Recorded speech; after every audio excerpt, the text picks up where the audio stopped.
김기영의 인공지능 기계설계 제도 캐드 실무.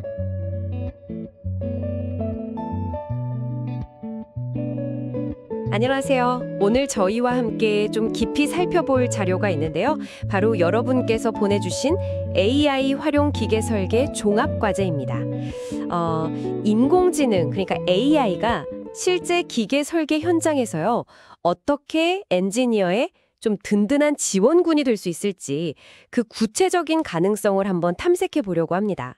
이번 탐구의 핵심은요, 이게 단순히 정보 검색 도구를 넘어서 설계 과정의 여러 단계에서 AI를 마치 좀 숙련된 조력자처럼 활용하는 방법을 알아보는 데 있어요. 목표는 명확합니다.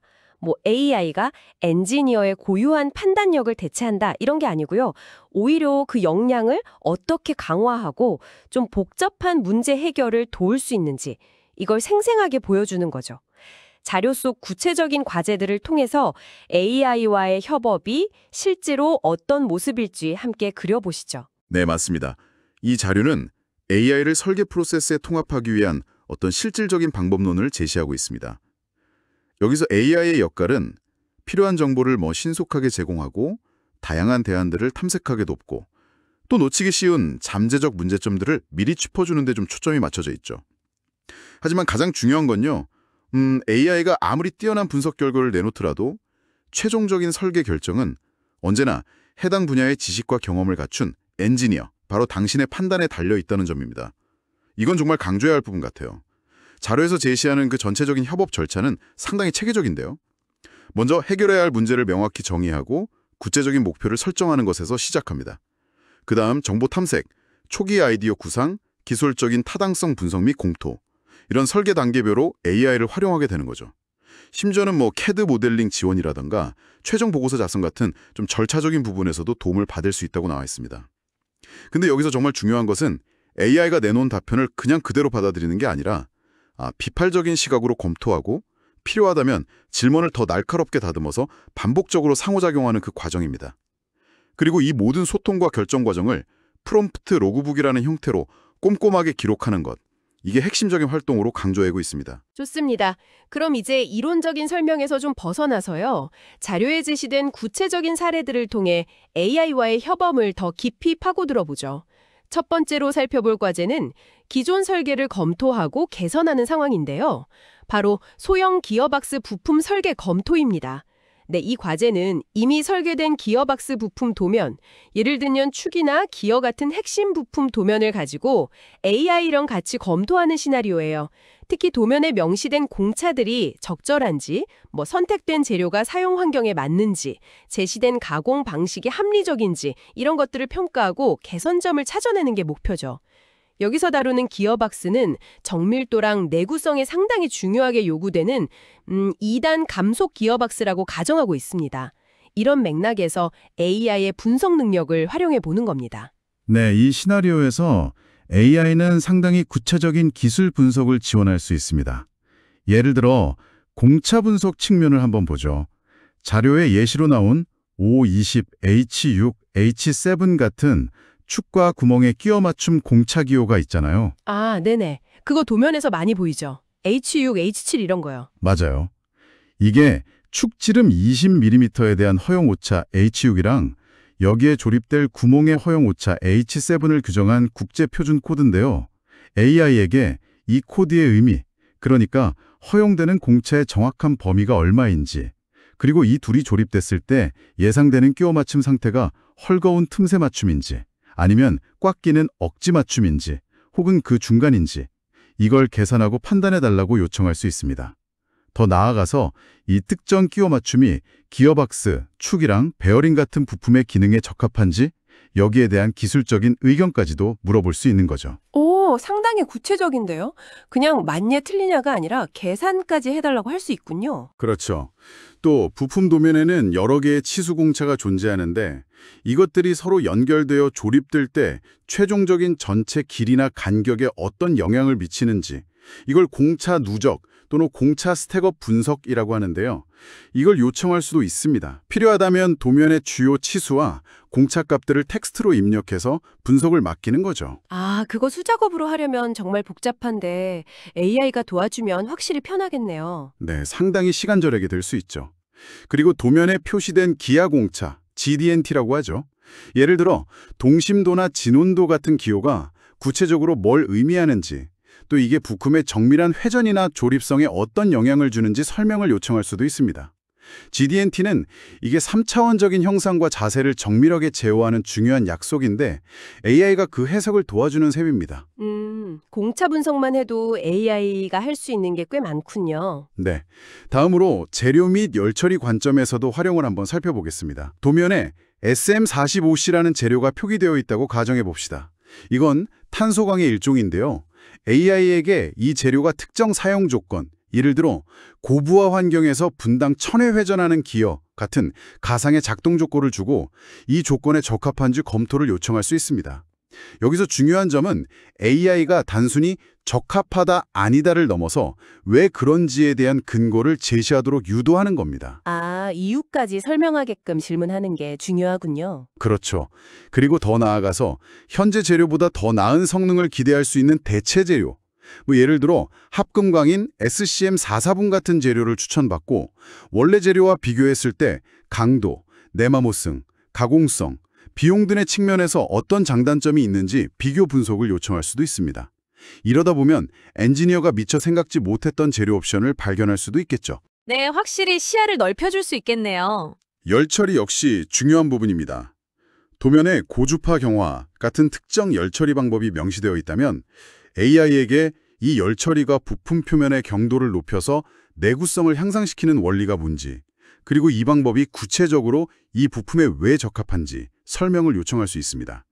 또 침탄 열처리나 질화 처리 같은 다른 열처리 방법들과 비교했을 때 각각의 장단점은 무엇인지 분석을 부탁할 수도 있죠.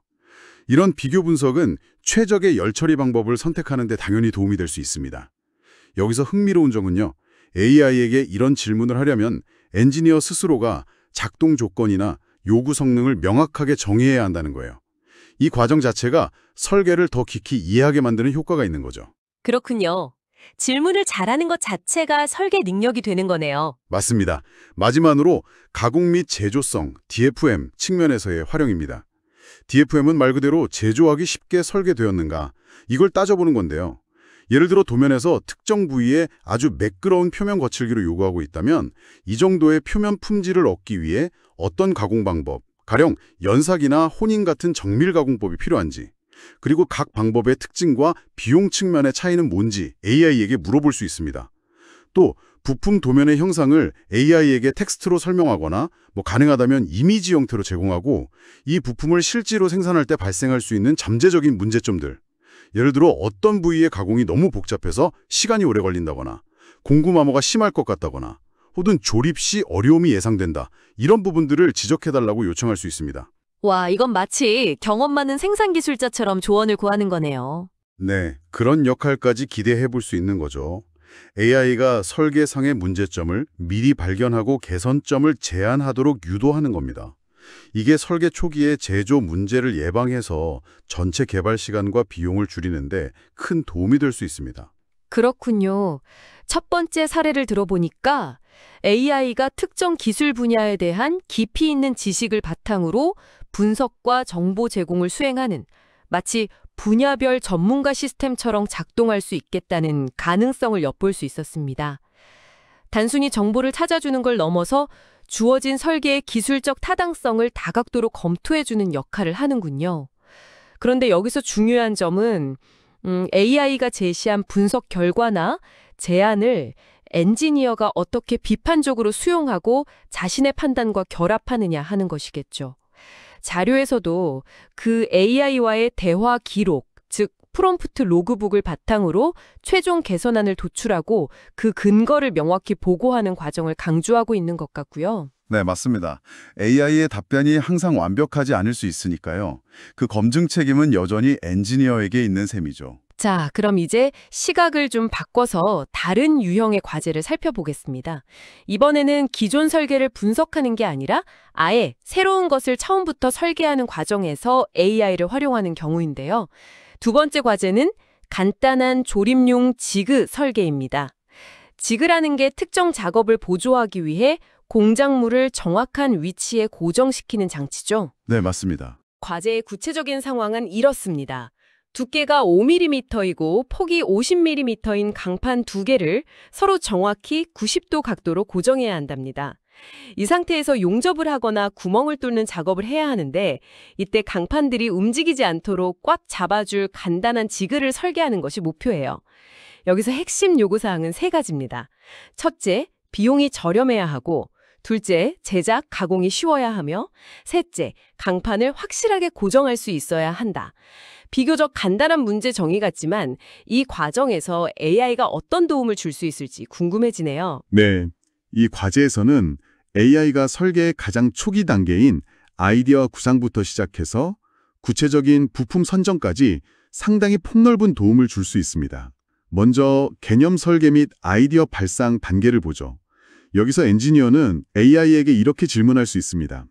두께 5mm짜리 강판 두 개를 90도로 고정할 수 있는 간단한 지그 컨셉을 3가지 이상 제안해줘. 볼트를 조여서 고정하는 방식, 크램프를 사용하는 방식, 아니면 간단한 구조물을 이용하는 방식 등을 고려해서 아이디어를 내죠. 이렇게 좀 개방적인 질문을 던짐으로써 엔지니어 혼자서는 미처 생각하지 못했던 다양한 초기 아이디어를 얻을 수 있습니다. AI는 여러 가지 기본 구조나 메커니즘을 제시하고 각각의 특성을 설명해 줄 수 있겠죠. 아, 브레인스토밍 파트너가 되는 거네요. 그렇죠. 또는 좀 더 구체적인 질문도 가능합니다. 예를 들어 강탄을 빠르고 쉽게 고정했다 풀 수 있는 저렴한 클램핑 방식에는 어떤 것들이 있을까? 예를 들어 토글 클램프 같은 것의 작동 원리와 장단점을 설명해줘. 이렇게 물어볼 수 있습니다. 토글 클램프는 레버 조작 한 번으로 빠르게 물체를 고정하거나 해제할 수 있는 부품인데 이런 특정 부품에 대한 정보나 활용 아이디어를 얻는데도 AI가 유용하게 쓰일 수 있습니다. 이 단계에서 AI의 역할은 엔지니어의 창의적인 사고를 자극하고 고려할 수 있는 솔루션의 범위를 넓혀주는 데 있는 거죠. 아이디어 단계부터 활용도가 높군요. 네, 다음은 재료 선정 단계입니다. 지그 본체를 어떤 재료로 만들지 결정해야 하잖아요. AI에게 이렇게 물어볼 수 있습니다. 이 지그의 본체 재료로 저탄소광인 SM20C와 일반 구조용 강제인 SS400 중에서 어떤 것이 더 적합할까? 가공의 용이성, 재료 비용, 그리고 필요한 강성 측면에서 두 재료를 비교 설명해줘. AI는 각 재료의 기계적 성질, 일반적인 가격대, 가공 시 유의점 등을 비교 분석해서 제공할 수 있습니다. 또는 더 나아가서 이런 용도로 사용할 지그에 가장 적합한 재료를 몇 가지 추천해주고 그 이유를 설명해줘 라고 요청할 수도 있고요. 심지어 지그 부품 중에서 반복적인 마찰이나 마모가 예상되는 부위, 예를 들어 강판과 직접 닿는 부분에는 어떤 재료를 쓰는 것이 좋을지 혹은 표면 처리를 하는 것이 좋을지에 대한 조언도 구할 수 있습니다. 가령 마모가 예상되는 부위에는 열 처리된 강제핀을 사용하는 것이 어떨까와 같은 구체적인 제안을 받아볼 수도 있겠죠. 재료 선정까지 도움을 받으면 정말 좋겠네요. 전문가가 옆에 있는 느낌일 것 같아요. 그렇죠. 표준 부품 선정 과정에서도 AI의 도움은 계속됩니다. 지그를 조립하려면 볼트, 너트 같은 표준 부품들이 필요하잖아요.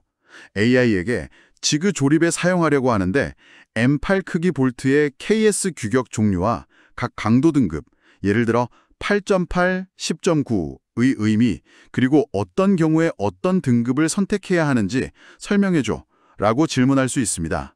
AI는 관련 규격 정보를 찾아 요약해주고 강도 등급에 따른 기계적 성질과 일반적인 용도를 설명해 줄 수 있습니다. 또 다른 예로 강판을 위에서 눌러주는 클램프 끝부분에 부착해서 강판 표면에 흠집을 내지 않도록 할 만한 표준 부품, 예를 들어 고무나 플라스틱 재질의 팁 같은 것을 추천해줘 와 같이 특정 기능을 수행할 수 있는 기성품 부품을 찾아달라고 요청할 수도 있습니다. 이렇게 하면 부품 카탈로그를 막 뒤지거나 검색하는 시간을 크게 줄일 수 있죠. 네, 시간 절약이 상당하겠는데요. 마지막으로 조립 절차 및 DFMFA 검토입니다. DFA는 Design for Assembly, 즉 조립하기 쉽게 설계되었는가 이걸 따져보는 건데요. AI가 이전에 제안했던 지그 컨셉 중 하나를 선택해서 이 지그를 실제로 조립하려면 어떤 순서로 작업해야 하는지 단계별로 설명해줘 라고 요청할 수 있습니다. AI가 예상 조립 순서를 제시하면 엔지니어는 그 과정에서 어려움이나 비효율적인 부분이 없는지 미리 검토해 볼 수 있죠. 반대로 당신이 직접 간단하게 그린 지그 스케치나 개념도를 AI에게 설명해주고 내가 구상한 이 구조에서 혹시 부품을 만들 때 가공하기 어렵거나 나중에 작업자가 조립할 때 불편할 만한 부분이 있을까? 하고 DFMFA 관점에서 검토를 요청할 수도 있습니다. AI는 예를 들어 볼트를 조일 공간이 너무 좁다거나 특정 부품의 형상이 너무 복잡해서 가공 비용이 많이 들 것 같다와 같은 잠재적인 문제점을 지적해 줄 수 있습니다. 와, 정말 다방면으로 활용이 가능하군요. 두 번째 사례에서는 AI가 단순히 정보 검색이나 분석을 넘어서 설계 초기 단계의 브레인스토밍부터 시작해서 다양한 대안을 탐색하고 필요한 재료와 부품을 선정하며 심지어 제조와 조립의 용이성까지 미리 검토해주는 그야말로 창의적인 협업 파트너이자 방대한 정보 제공자로서의 역할을 수행하는 것을 볼 수 있었습니다. 그 결과로 엔지니어는 AI의 도움을 받아 지그의 구체적인 개념 스케치를 완성하고 필요한 주요 부품 목록, BOM이라고 하죠. 이걸 작성하는 데까지 이르게 되는군요. 여기서 얻을 수 있는 핵심적인 시사점은 뭘까요? 제 생각에는 AI가 특히 설계 초기 단계에서 엔지니어가 고려할 수 있는 아이디어나 솔루션의 폭을 크게 넓혀주고 이후 단계에서 발생할 수 있는 문제들을 미리 점검하게 함으로써 전체 설계 프로세스의 효율성과 품질을 높이는 데 기여할 수 있다는 점인 것 같습니다. 근데 아까도 잠깐 얘기했지만 AI가 제안하는 창의적인 아이디어가 항상 실용적이거나 최선이라고 보장할 수는 없을 텐데 그 부분에 대한 평가는 어떻게 해야 할까요? 아주 중요한 지적입니다. AI가 생성하는 아이디어는 때로는 매우 참신할 수 있지만 실제 제작 가능성, 비용 효율성, 사용 환경 적합성 등을 종합적으로 고려하는 최종 판단은 반드시 엔지니어의 몫입니다. 자료에서도 이 점을 간접적으로 시사하는데요. 바로 결과 정리 및 보고서 작성 단계를 통해서입니다. 이 단계에서도 AI를 활용할 수 있지만 그 핵심은 AI와의 협업 과정을 되돌아보고 엔지니어 스스로 최종 결정을 내리는 데 있습니다. 우선 과제를 수행하며 꼼꼼히 기록했던 그 프롬프트 로그북을 다시 검토하는 과정이 중요합니다. 아, 그 로그북이요? 네. 어떤 질문을 던졌을 때 AI로부터 가장 유용한 답변을 얻었는지, 어떤 상호작용이 결정적인 아이디어나 해결책으로 이어졌는지, 반대로 어떤 질문은 AI가 잘 이해하지 못했거나 잘못된 정보를 제공했는지 등을 분석하는 거죠.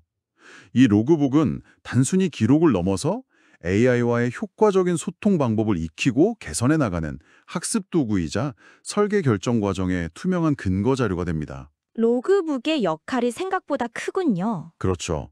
그리고 나서 AI의 분석 결과와 제안들을 바탕으로 엔지니어가 내린 최종 설계 결정 사항들, 예를 들어 왜 특정 재료를 최종 선택했는지, 공차값은 어떤 근거로 결정했는지, 여러 아이디어 중 왜 이 디자인 컨셉을 채택했는지 등을 명확하게 정리해야 합니다.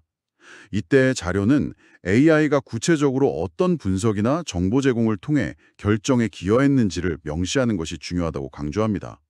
이건 AI의 역할을 인정하는 동시에 최종 책임은 엔지니어에게 있음을 분명히 하는 과정인 거죠. 또한 이 과정은 AI 활용 경험 전반에 대한 성찰의 기회이기도 합니다. AI가 이런 종류의 분석은 잘하지만 이런 창의적인 제안은 아직 부족하구나. 질문을 좀 더 구체적으로 했더니 훨씬 나은 답변을 얻을 수 있었다. AI의 답변을 검증하기 위해 이런 추가적인 확인 작업이 필요했다. 등등.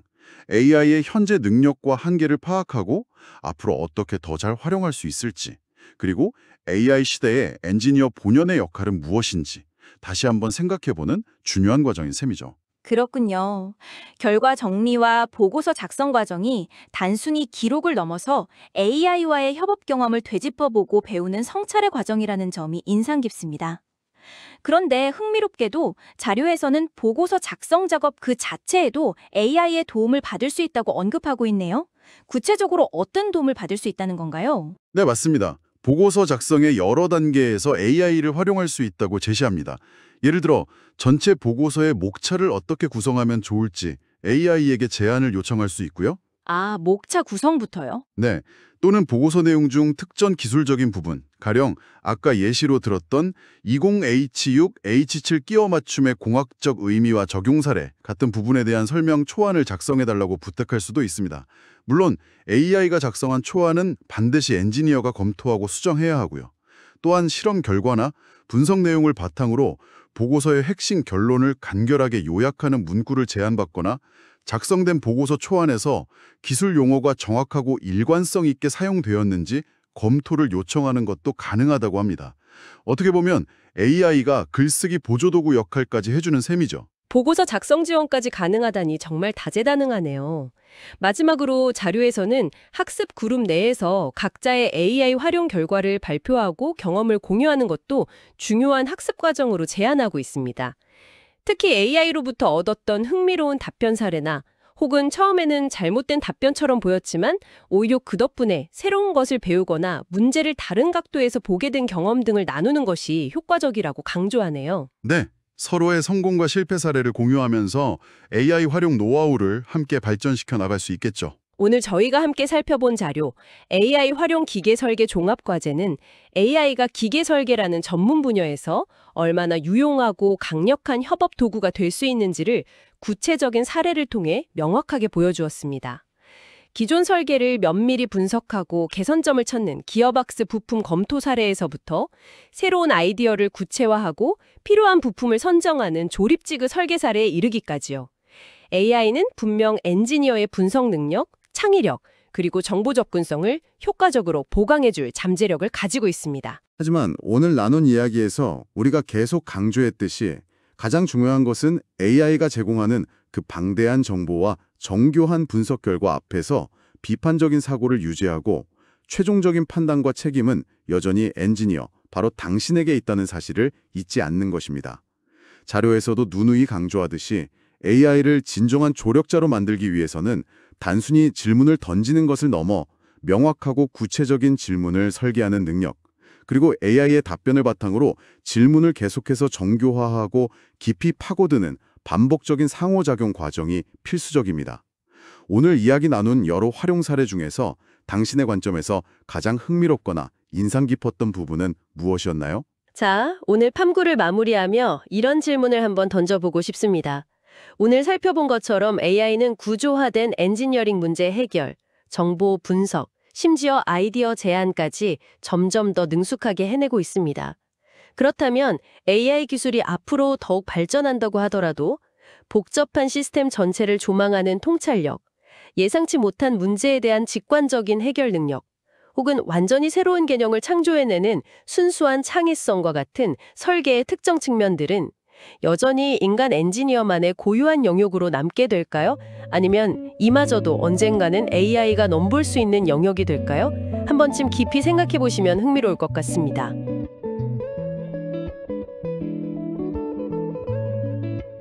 김기영의 인공지능 기계설계 제도 패드 실무